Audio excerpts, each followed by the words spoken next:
Let's bring in Tim Kennedy. His resume: Army Ranger, sniper, Special Forces operator, and co-founder of Save Our Allies. Saved people in Afghanistan, saved people in Ukraine, and now he is there trying to save some of the hostages. Tim, tell us the latest.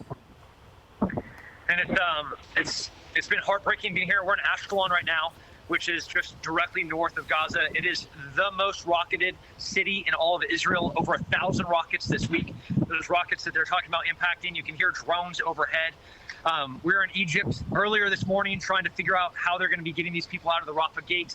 There's tens of thousands of refugees that are going to be coming out of there. We have American hostages, American refugees.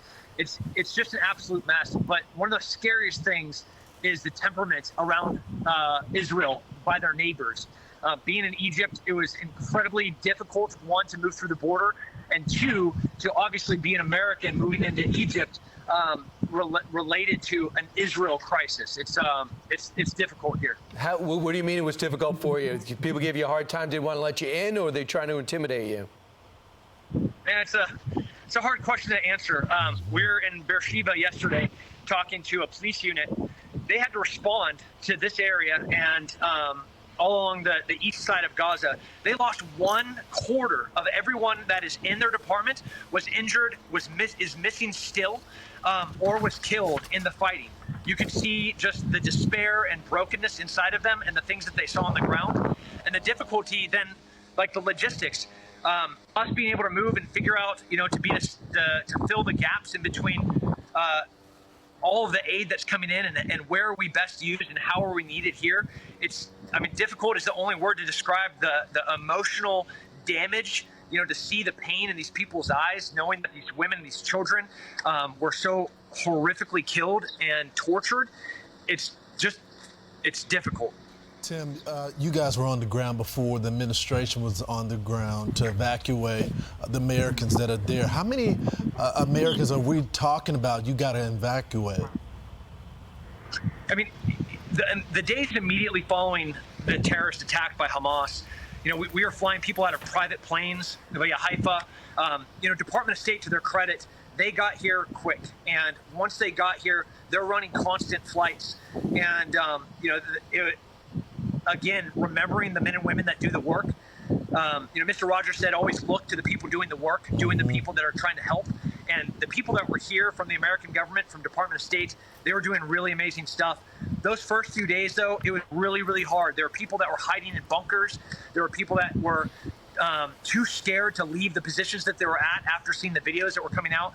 So we had to physically go and find those people and then escort those people from where they were to where they could be flown out. And in some cases, that was like flying on a one propeller airplane from Haifa to Cyprus. It's been hard. There are satellite photos. We want to just share them with the audience of the tanks gathering in Gaza, like the northern part of Gaza to go in. They don't mind giving away their positions. They know how they're going to do it. I guess the word is first you get the bulldozers, then you get the tanks, then you get the troops. Would you subscribe to that theory?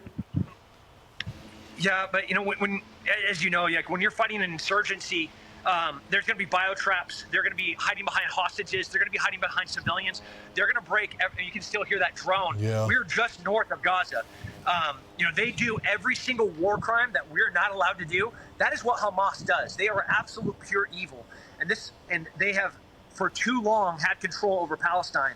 And Gaza's control, as these poor, incredible soldiers, these brave men and women that are about to go into Gaza, every single inch they're going to have to fight for in the most barbaric ways possible, because those people, Hamas, those evil demons, are going to be fighting at every single corner to try to do the most evil type of warfare you can imagine. So, Tim, what are the chances of us getting these Americans? There are 11 that are unaccounted for. There are 203 hostages. That includes the Israelis, too. What are our chances of going in and saving them in all of your experience? You want the Jessica Buchanan instance where SEAL Team 6 halos in under the darkness of night, and they go kill all the terrorists and they rescue the American. That is not going to be the case here. In expectation management, I don't want to be cruel. I know families are watching. This is a dire situation for those hostages. The things that they have to experience in the past 9 days, because of the brutality.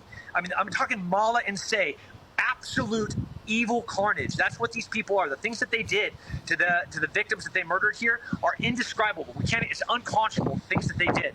That's what the IDF is going to have to fight through to find these hostages. And make no mistake, Hamas will kill these people in an instant. They will hide behind them. They'll throw grenades behind them. They'll be shooting from behind them. They will be using hostages and civilians. They launched their rocket attacks from hospitals. They launched rocket attacks from civilian locations in hope that the IDF will respond and more civilians will be damaged. That is what Hamas does. You know, Tim, the U.S. military, especially Special Forces, have been training with the Israelis for a long time. But you guys specialize in HR hostage rescue. Do you think there's going to come a point, especially when we're talking about American hostages, that they're going to need the help of the American military to get this done, to get those hostages? I mean, the motto of Save Our Allies is "Here I am, send me." Yeah. You know, they heard the voice of the Lord say, "Here I am, send," and they responded, "Here I am, send me." I promise you, every single American soldier will raise their hand in a heartbeat to come fight street by street, just like we did in Fallujah, just like we did in Ramadi, to try and save those Americans. There's nobody in the world better than it. Our special missions units within the United States, they are the most incredible war fighters, and this is going to be the hardest war that I think IDF has ever seen. So let me factor in something else. It turns out Hamas does have a spokesperson, and they're located in in Lebanon. Osama Hamdan says this: they don't know how many hostages they have, and they say Islamic Jihad has some of them. They have at least 30. They also say there'll be a separate request for citizens of other countries for the Israelis, military and regular. They're looking to exchange some of the 1,100 prisoners the Israelis have. Having said all these moving parts, where do you start in trying to get them back alive? Man, I don't know. You know, there's an amazing book called The New Rules of War, and it talks about how difficult this new type of war is that we're fighting. We're fighting non-state actors that are proxies for Iran, just like we're experiencing here.